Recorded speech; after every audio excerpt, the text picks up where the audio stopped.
Arjun son of Vyjayanthi వసూళ్లు చూస్తే shock అవ్వాల్సిందే.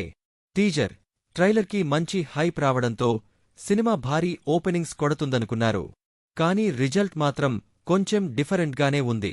నందమూరి కళ్యాణ్ రామ్, విజయశాంతి కాంబినేషన్ అంటేనే ఓ మాస్ అట్రాక్షన్. సినిమాకు positive hype, family emotion, action elements అన్ని ఉండటంతో థియేటర్ల వద్ద డీసెంట్ బజ్ కనిపించింది. కానీ బాక్స్ ఆఫీస్ నెంబర్ చెప్పాలి కదా. First day India net collection అంచనాలకు తగ్గట్టు లేకపోయింది. 3.4 కోట్లు రూపాయలు మాత్రమే. గ్రాస్ అంచనా రీతిలో చూస్తే 5 కోట్లు రూపాయలు రేంజ్ దాటిలేదు. ప్రీ రిలీజ్ బిజినెస్ 21 కోట్లు రూపాయలు అంటే బ్రేక్ ఈవెన్ టార్గెట్ ఏకంగా 22 కోట్లు రూపాయలు. ఈ నెంబర్లు చూస్తే రన్ బేస్ మీదే మైండ్ పెట్టాలి అనిపిస్తుంది. విజయశాంతిగారు వేసిన పవర్ఫుల్ పాత్రకు మంచి రెస్పాన్స్ వచ్చింది. Kalyan Ram action, emotional touch బాగున్నాయంటూ కొంతమంది ప్రశంసలు.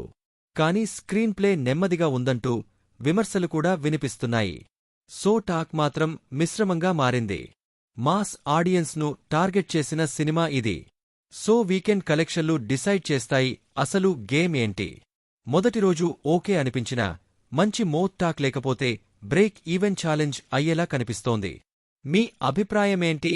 సినిమా బాగుందా? వర్కౌట్ అయిందా? కామెంట్లో చెప్పండి. ఇలాంటి బాక్స్ ఆఫీస్ అప్డేట్స్ కోసం లైక్ చేయండి, షేర్ చేయండి. ఉమా తెలుగు వ్లాగ్స్ ఛానల్ను మర్చిపోకుండా సబ్స్క్రైబ్ చేయండి. మళ్ళీ ఇంకో ఇంట్రెస్టింగ్ అప్డేట్తో కలుద్దాం. అంటిల్ దెన్, జై తెలుగు సినిమా.